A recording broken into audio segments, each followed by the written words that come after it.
नमस्कार दोस्तों हम साइंस के कुछ इम्पोर्टेंट क्वेश्चन कर रहे हैं जो कि हमारे एग्ज़ाम में आते हैं। ये हमारा पार्ट फर्स्ट है। इसके बाद अगले पार्ट में साइंस के क्वेश्चन किया करेंगे। तो चलिए शुरू करते हैं। पहला क्वेश्चन क्या है, द्विनाम पद्धति का प्रतिपादन है, मतलब किसने किया था। तो इसका प्रतिपादन किसने किया था, तो कैरोलस लीनियस ने। इनका पूरा नाम क्या है, कैरोलस लीनियस।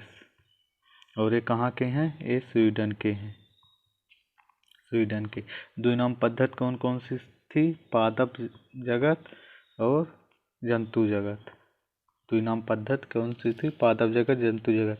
और इन्हें वर्गीकी का पिता भी कहा जाता है, वर्गीकी का पिता भी कहा जाता है। तो ये आप याद रखिएगा, वर्गीकी के पिता किसे कहा जाता है, तो कैरोलस लीनियस को कहा जाता है। इसके अलावा इनको ये इसकी थियोफ्रैक्टस ने पादप विज्ञान की का जनक कहा जाता है। इनको पादप विज्ञान का जनक किसे कहा जाता है, थियोफ्रैक्टस को जनक। इसके लैंड स्टीनर को क्या कहा जाता है, लैंड स्टीनर को रुधिर वर्ग का जनक कहा जाता है। रुधिर वर्ग की खोज इसने की थी, रुधिर वर्ग की खोज। जो रुधिर वर्ग में क्या होते हैं, A B B O minus, इनकी खोज लैंड स्टीनर ने की थी। इसके बाद अगला क्वेश्चन देखते हैं। अगला क्वेश्चन क्या है, एक्रोलीन है। तो एक्रोलीन क्या है, फाइबर है। इसका फार्मूला क्या होता है, C3H4O। ये क्या होगा, एक्रोलीन। इसको याद रखिएगा, एक्रोलीन एक फाइबर है। इसके बाद अगला क्वेश्चन देखते हैं। ओजोन गैस में किस तरह की गंध होती है। तो ओजोन गैस में किस तरह की गंध होती है, सड़े मछली जैसे गंध होती है। और इसका फार्मूला क्या होता है, O3। और ये वातावरण में कहाँ पाई जाती है, समताप मंडल में। ये बहुत बार क्वेश्चन पूछा है, समताप मंडल में। और इसमें किसके कारण मतलब छेद हो रहे हैं, तो क्लोरोफ्लोरोकार्बन के कारण, क्लोरोफ्लोरोकार्बन के कारण इसमें छेद हो रहे हैं, जो ऊपरी से निकल रही गैस। इसके अलावा अगला क्वेश्चन देखते हैं। किस गैस में सड़े अंडे की गंध होती है। तो सड़े अंडे की गंध किस में होती है, हाइड्रोजन सल्फाइड में। इसका फार्मूला क्या होता है, H2S। तो सड़े अंडे की गंध किस में होती है, हाइड्रोजन सल्फाइड में। इसके बाद अगला क्वेश्चन देखते हैं। वायु में किसकी अधिकता होने पर पेड़ों की पत्तियां काली होकर गिर जाती हैं। तो वायु में प्रदूषण के कारण किसकी पत्तियां काली होकर गिर जाती हैं, तो सल्फर डाइऑक्साइड के कारण क्या होगा, पेड़ों की पत्तियां काली होकर गिर जाती हैं। इसके बाद अगला क्वेश्चन देखते हैं। अगला क्वेश्चन, ज्वालामुखी पर्वतों से निम्नलिखित में कौन सी गैस निकलती है। तो ज्वालामुखी पर्वतों से जब ज्वालामुखी फटते हैं तो उनसे कौन सी गैस निकलती है, SO2 सल्फर डाइऑक्साइड गैस ही निकलती है। इसके बाद अगला क्वेश्चन देखते हैं। पोटेशियम परमैंगनेट जल को क्या करता है। तो जल को ये क्या करता है, कीटाणु रहित बनाता है, शुद्ध बनाता है। जो फिटकरी होती है तो क्या करती हैं, जल को शुद्ध बनाते, कीटाणु रहित बनाते हैं। इसके बाद अगला क्वेश्चन देखते हैं।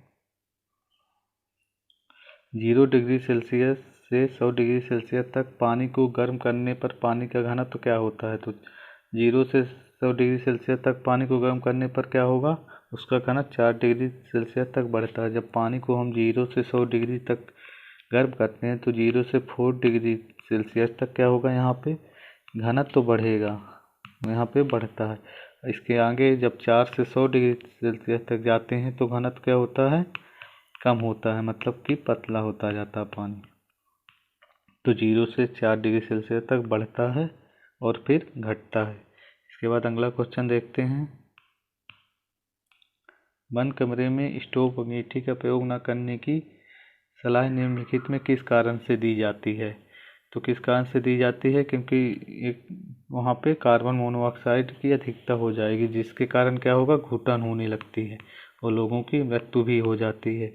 अभी बनती कैसे हैं, जो फ्यूल व्यूल होते हैं उनके अनब्रंट मतलब आधा जलते हैं और आधा नहीं जल पाते, जिसके कारण क्या बनती है, कार्बन मोनोऑक्साइड बनती है। तो वहाँ स्टोव और अंगीठी जलाने की सलाह नहीं दी जाती। के बाद अगला क्वेश्चन देखते हैं। जब बैरोमीटर का पारा अचानक गिर जाता है तो किस बात का संकेत होता है? तो किस बात का संकेत होता है? आंधी तूफान का।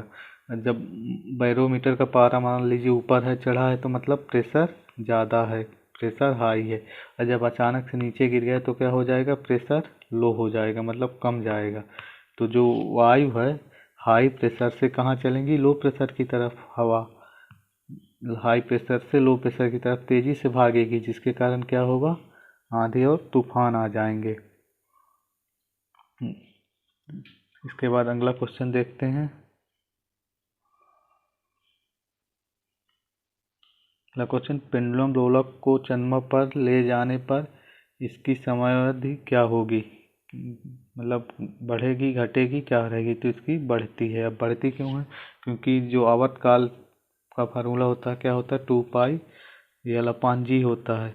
अब चंद्रमा पे जी का मान गुरुत्वाकर्षण, जी क्या है? गुरुत्वाकर्षण त्वरण। तो इसका मान कितना हो जाता है? g/6।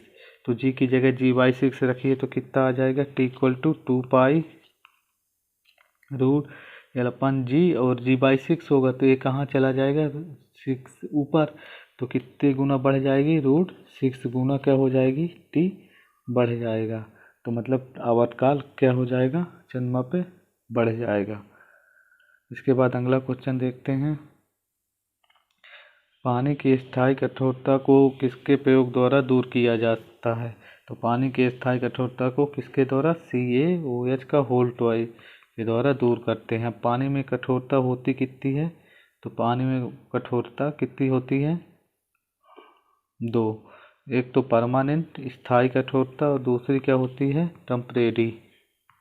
टेम्परेरी। तो परमानेंट किसके कारण होती है? कैल्शियम और मैग्नीशियम के सल्फेट के कारण होती है परमानेंट। और टेम्परेरी किसके कारण होती है? कैल्शियम और मैग्नीशियम के बाइकार्बोनेट के कारण क्या होती है? ये टेम्परेरी कठोरता होती है। और इसको किसके द्वारा दूर किया जाता है? स्थायी को बाइकार्बोनेट की ये CaOH का होल्टॉय मतलब कैल्शियम हाइड्रोक्साइड के द्वारा इसे दूर करते हैं। अगला क्वेश्चन देखते हैं। सोडियम जिंकेट का सूत्र होता है, तो इसको याद रखिएगा। सोडियम जिंकेट का सूत्र क्या होता है? ZnO2। सोडियम जिंकेट का एक फार्मूला होता है। इसके बाद अगला क्वेश्चन देखते हैं। लोहे का शुद्धतम रूप है, तो लोहे का शुद्धतम रूप क्या है? पिटवा लोहा। का आंसर क्या हो जाएगा? पिटवा लोहा। अब ये पिटवा लोहा में कार्बन कितना होता है? कार्बन होता है 0.12 से 0.24 तक, मतलब कार्बन इतना होता है 0.12 से 0.24 तक। और ढलवा लोहा में सबसे ज़्यादा कार्बन होता है। इसके बाद स्टेनलेस स्टील का आता है। तो इसका लोहे का शुद्धतम रूप कौन हो जाएगा? पिटवा लोहा। इसके बाद अगला क्वेश्चन देखते हैं। इसमें बताना है निम्नलिखित में सबसे भारी धातु कौन सी है? तो उससे तो सबसे भारी धातु कौन सी होती है? ओस्मियम और सबसे भारी होती है। और सबसे हल्की लिथियम होती है। पर इनमें से बताना, तो इसमें क्या हो जाएगा? यूरेनियम सबसे भारी है। इसका परमाणु भार कितना है? 238 है। तो इसको याद रखिएगा। इसके बाद एल्युमिनियम को किससे दर्शाते हैं? एल्युमिनियम को वो दर्शाते Al से है और इसका परमाणु भार 27 है।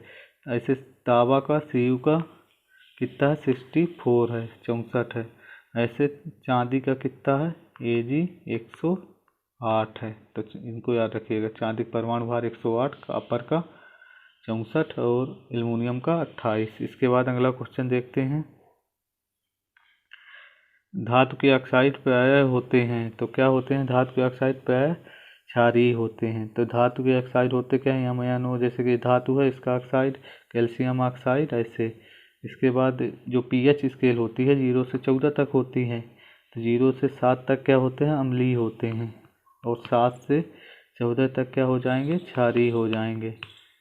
यहाँ क्षारीय। तो जो धातु के ऑक्साइड होते हैं pH स्केल में 7 और 14 के बीच में आते हैं, तो इसलिए क्या हो गए? क्षारीय हो गए।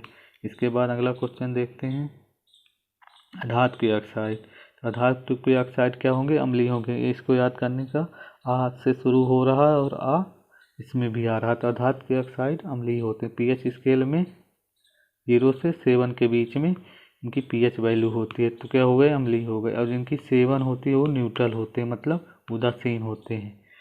तो जिनकी सेवन पीएच वैल्यू जैसे जल हो गया तो क्या होता है, न्यूट्रल होता है, उदासीन होता है। इसके बाद अगला क्वेश्चन देखते हैं। सबसे जटिल कार्बनिक पदार्थ होता है, तो सबसे जटिल कार्बनिक पदार्थ कौन सा होता है, जिसकी संरचना जटिल होती है, प्रोटीन होती है, उलझी हुई संरचना होती है इसकी। और इसकी खोज किसने की थी, बर्जीलियस ने की थी। इसकी खोज किसने की थी, बर्जीलियस ने। इसके बाद अगला क्वेश्चन देखते हैं। सोडा वाटर है, तो सोडा वाटर क्या है, गैस और द्रव का विलयन है। तो इसमें कौन सी गैस भरी होती है, CO2 गैस और लिक्विड होती, जो हम लोग पीते हैं, तो उसमें CO2 रहती है। इसके बाद अगला क्वेश्चन देखते हैं। ऑक्सीकरण को किस रूप में परिभाषित किया गया है, तो ऑक्सीकरण को इलेक्ट्रॉनों की हानि के रूप में। इलेक्ट्रॉन जैसे हाइड्रोजन है, इससे एक इलेक्ट्रॉन निकला तो क्या हो जाएगा, H+ बन जाएगा, तो यहाँ से क्या हो गया, इसका ऑक्सीकरण हो गया। ऐसे अगर O है, ऑक्सीजन है, यहाँ में 2 इलेक्ट्रॉन आ गए तो क्या बन जाएगा, O2-, तो इसका क्या हो जाएगा, अपचयन। तो ऑक्सीकरण में क्या होता है, इलेक्ट्रॉनों की हानि, और अपचयन में क्या होता है, इलेक्ट्रॉनों का लाभ। तो उम्मीद करते हैं दोस्तों ये क्वेश्चन आपको समझ में आए होंगे। मिलते हैं नेक्स्ट वीडियो में, तब तक के लिए धन्यवाद।